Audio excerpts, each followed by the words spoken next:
హిందువులే క్లియర్గా ఉన్నది.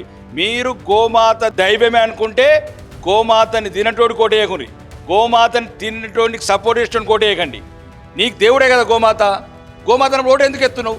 గోమాతను తింటోడికి ఎందుకు ఓటు ఎత్తున్నావు? గోహత్యలు చేయొద్దు, గోహత్య మీద నిషేధం ఉంది. దీన్ని అసలే పట్టించుకోవట్లేదు ఈ రాష్ట్ర ప్రభుత్వం. మొన్న గోరక్షక్ దళ్ వాళ్ళు అబ్దుల్లాపూర్ మెట్లో పట్టుకుంటే, వెహికల్ని పట్టుకుంటే పోలీసులు వీళ్ళ మీద లాఠీ చార్జ్ చేశారని గోరక్షక్ దళ్ వాళ్ళు ఆందోళన చేశారు. వాళ్ళు తరలించేందుకు కూడా వాళ్ళకి ఇబ్బంది పడిన పరిస్థితి. దీని మీద ఎందుకు పట్టించుకోవట్లేదు ప్రభుత్వాలు? ఎందుకు పట్టించుకోవట్లేదు? ఎక్కడో శ్రీకాకుళంలో మొదలైన లారీ అబ్దుల్లాపూర్ మెట్ దాకా వచ్చింది, గోవులను తరలించుకుంటూ 60 గోవులను తరలించుకుంటూ. దీని మీద ఏంటి అసలు? ఇప్పుడు ఆయన రేవంత్ రెడ్డి చెప్పిండు మాది ఆవులను చంపే పార్టీ అని. క్లియర్గా జూబ్లీ సెలక్షన్ చెప్పిండు. కాంగ్రెస్ పార్టీ అంటేనే ఆవులను చంపే పార్టీ, ఆవులను తినే పార్టీ అని. అంటే దాని మీనింగ్ కాంగ్రెస్ పార్టీ అంటేనే ముస్లిం పార్టీ, ముస్లిం అంటేనే ఆవులను తింటారు. రేవంత్ రెడ్డి క్లియర్గా చెప్పాడు. హిందువులకు బుద్ధి ఉండాలా? నీ ధర్మాన్ని గౌరవించను, నీ ధర్మాన్ని ప్రేమించను, నీ గోవుల్ని, నీ ఆవుల్ని సంరక్షించను, వాడిని ఎందుకు ముఖ్యమంత్రి చేస్తావు? వాడిని ఎందుకు మంత్రులను చేస్తావు? వాడిని ఎందుకు ఎమ్మెల్యేలను చేస్తావు? వాళ్ళు క్లియర్గా ఉన్నారు, హిందువులే క్లియర్గా ఉన్నారు. మీరు గోమాత దైవమే అనుకుంటే గోమాతని తినటోడు కోటేయకుని, గోమాతని తినటోడికి సపోర్ట్ చేసేటోని కోటేయకండి. నీకు దేవుడే కదా గోమాత. గోమాతను ఓటు ఎందుకు ఎత్తున్నావు? గోమాతను తింటోడికి ఎందుకు ఓటు ఎత్తున్నావు? ఇప్పుడు రేవంత్ రెడ్డి కదా ముఖ్యమంత్రి కదా అన్నది జూబ్లీ ఎలక్షన్లో. కాంగ్రెస్ పార్టీ అంటేనే ముస్లిం అంటే డైరెక్ట్ చెప్తారు, ఎట్లా తింటారు? వాళ్ళ వాళ్ళ వాళ్ళ ఆచారం, వాళ్ళ ధర్మం చెప్తాను తింటారు. కానీ నువ్వెందుకు ఎత్తావు వాడి కోటు?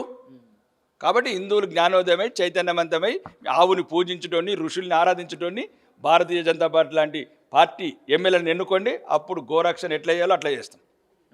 గోశాలలు కడతాను రేవంత్ రెడ్డి, చాలా చోట్ల గోశాలలు కడతాం, మేము హిందువులకు అత్యంత ప్రాధాన్యత. ఇక చంపినోడు ఇక మనిషిని చంపి 12 ఏమంటారు సమాధి కట్టోడు ఇది కాదు.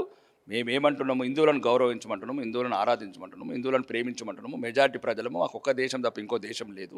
మాకున్నది మీరు రాహుల్ గాంధీ ద్వేషించబట్టే, ప్రియాంక గాంధీ ద్వేషించబట్టే, సోనియా గాంధీ ద్వేషించబట్టే. సోనియా గాంధీ కంటే పర్లేదు ఇటలీ ఆమె ద్వేషించిందంటే అర్థం ఉంది.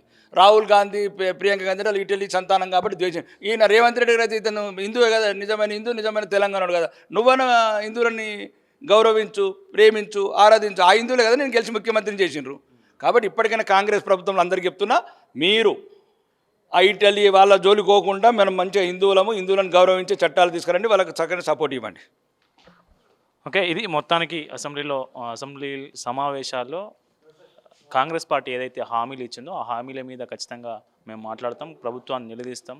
కృష్ణా జలాల విషయం కావచ్చు, రైతుల విషయం కావచ్చు, నిరుద్యోగుల విషయం కావచ్చు, వీటన్నిటి మీద ఖచ్చితంగా ఫైట్ చేస్తామని రాకేష్ రెడ్డి గారు ఎమ్మెల్యే చెప్తా ఉన్నారు. కెమెరామెన్ కిరణ్తో కరుణాకర్, బీజేపీ స్టేట్ ఆఫీస్.